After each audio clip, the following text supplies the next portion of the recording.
మా పార్టీ యొక్క అభిప్రాయాన్ని స్పష్టంగా ప్రకటించడానికి వచ్చాను. అదేమిటంటే రావణ్, ప్రశ్న రావణ్, ఈ కేసు తేలేంత వరకు మీ అందరితో పాటు వైఎస్ఆర్ కాంగ్రెస్ పార్టీ కలిసి నడుస్తుందని స్పష్టంగా చెప్పడం కోసం వచ్చాం. బచ్చల కోరి జోసెఫ్ రావణ్ చౌదరి. మరి అసలు ఈ ప్రశ్న రావణ్ చరిత్ర ఏంటి?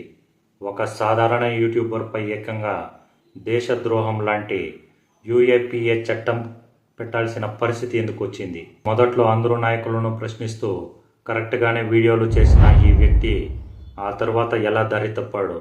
ఈయన వెనక ఉండి నడిపించిన ఆ అదృశ్య శక్తులు ఎవరు?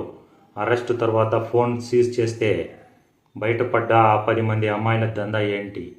ఈ వీడియోలో ఎవరు చెప్పని పచ్చి నిజాలను ఆధారాలతో సహా బయటపెడదాం. స్కిప్ చేయకుండా చివరి దాకా చూడండి.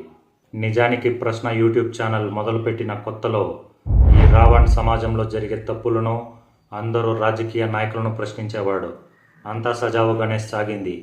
కానీ ఎప్పుడైతే కొన్ని అదృశ్య శక్తులు ఈయనను తమ చేతుల్లోకి తీసుకున్నాయో అక్కడితో కథ మొత్తం మారిపోయింది. కేవలం వ్యూస్ కోసమో లేదా వెనక ఉన్న వాళ్ళు ఇచ్చిన స్క్రిప్ట్ కోసమో తెలీదు, కానీ హిందూ దేవుళ్ళను టార్గెట్ చేయడం స్టార్ట్ చేశాడు. రామాయణంలో అరే నా కొడక, రామాయణంలో సీతను వదిలేసిన రాముడి గురించి నువ్వు చెప్పి అది చేపించరా? ఈ రోజు అగ్ని ప్రవేశం చేపించరా నా కొడక? నువ్వు సీతని వదిలేసిన రాముడిని ఆదర్శంగా తీసుకుని ఈ రోజు ఎంతమంది భర్తలు వాళ్ళ భార్యను అగ్ని ప్రవేశం చేపిస్తారని చెప్పని రోడ్డు మీద అడగరా నా కొడక? లేదంటే మహాభారతం తీసుకొచ్చి ద్రౌపదిని చీరలాగారు, మన ఇతిహాసాలు అవి చెప్పిన అని చెప్పరా నా కొడక? నువ్వు ఏం చేస్తున్నారు మరి క్రిస్టియన్స్? సనాతన ధర్మాన్ని ఒక్కొక్కసారి కొంతమంది ట్రోల్ చేస్తూ సన్నాతుల ధర్మం అని చెప్పని అంటారు. దాన్ని బూతు కింద కూడా వాడతారు. అలా అంటే ఎలా ఉంటుంది? సొంత రాజ్యంలో తరిమించుకొని రాముడు అని చెప్పనంటే ఎలా ఉంటుంది? రాజ్యం పోండి అని చెప్పని తరిమించుకొని అడవిలో అడుక్కు తిని మన పవిత్ర పురాణాలు రామాయణాన్ని నోటికొచ్చినట్టు తిడుతూ వీడియోలు చేయడం మొదలుపెట్టాడు. అంతటితో ఆగకుండా ఏకంగా దేశానికి ముప్పు తెచ్చే టెర్రరిస్టులను, నిషేధిత శక్తులను వెనకేసుకురావడం స్టార్ట్ చేశాడు. నేను దేశభక్తుడిని కాదు, నాకు దేశం అంటే భక్తి లేదు.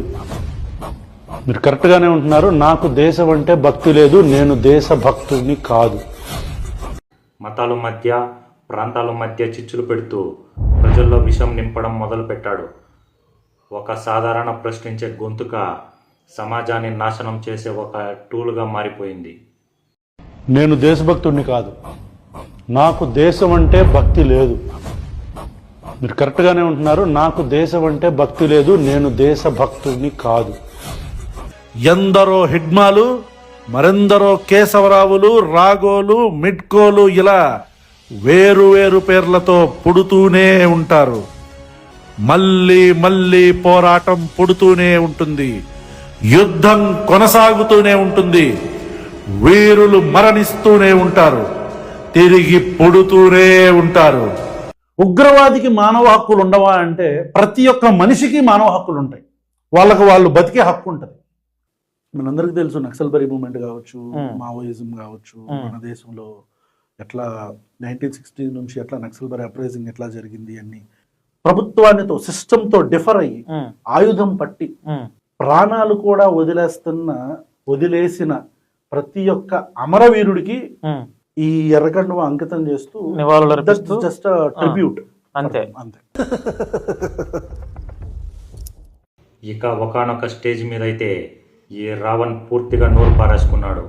డిప్యూటీ సీఎం పవన్ కళ్యాణ్ గారిని వ్యక్తిగతంగా టార్గెట్ చేస్తూ బూతులు మాట్లాడాడు. పవన్ కళ్యాణ్ నోట్లో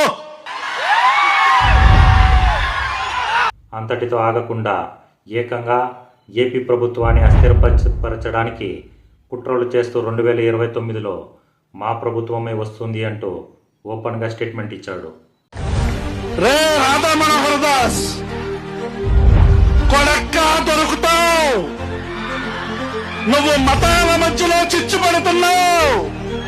ప్రభుత్వాలు మారతాయి కొడక. నీ బట్టలు పదీసి రోడ్డు మీద తొక్కి నారదీస్తావని పవన్ కళ్యాణ్ చెప్తాడు కదా, అలాగే తొక్కి నారదీస్తారు కొడక.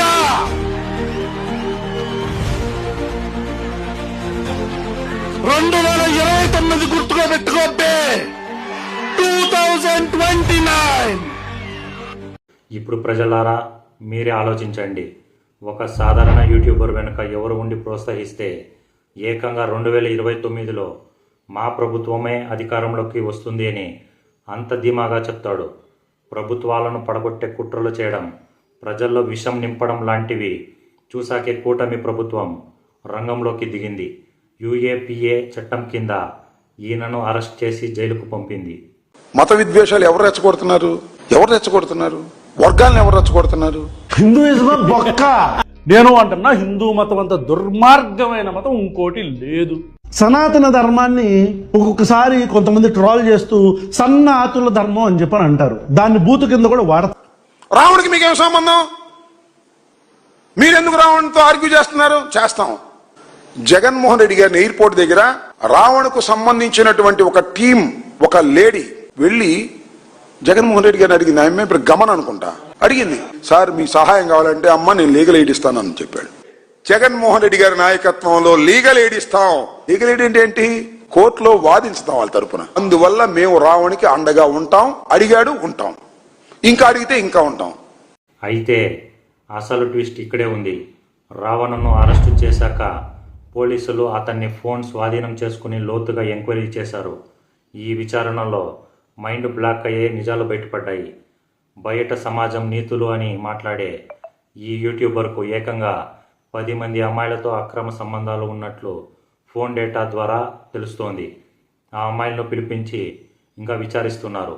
అమ్మాయిలను ఎలా వాడుకున్నాడు, దీని వెనుక ఉన్న బ్లాక్మెయిలింగ్ దందా ఏంటి, అసలు ఈయన వెనుక ఉండి ఫండింగ్ చేసిన పొలిటికల్ లీడర్స్ ఎవరు అనే కోణంలో పోలీసులు ఇంకా విచారణ జరుపుతున్నారు. ఈ పూర్తి విచారణ ముగిశాక మరిన్ని సంచలన నిజాలు బయటకు రానున్నాయి. ప్రశ్నించడం వేరు, ప్రశ్న ముసుగులో దేశ ద్రోహానికి పాల్పడడం వేరు. మరి ఈ బచ్చలకూరి జోసెఫ్ రావణ్ చౌదరి లీలలపై మరియు పోలీసుల విచారణపై మీ అభిప్రాయం ఏంటి? కింద కామెంట్ సెక్షన్లో తెలియజేయండి. ఈ కేసులో వచ్చే ప్రతి అప్డేట్ను మన ఛానల్లో క్లియర్గా చూపిస్తాం. కాబట్టి ఇప్పుడే మన ఛానల్ని సబ్స్క్రైబ్ చేసుకోండి. జై హింద్.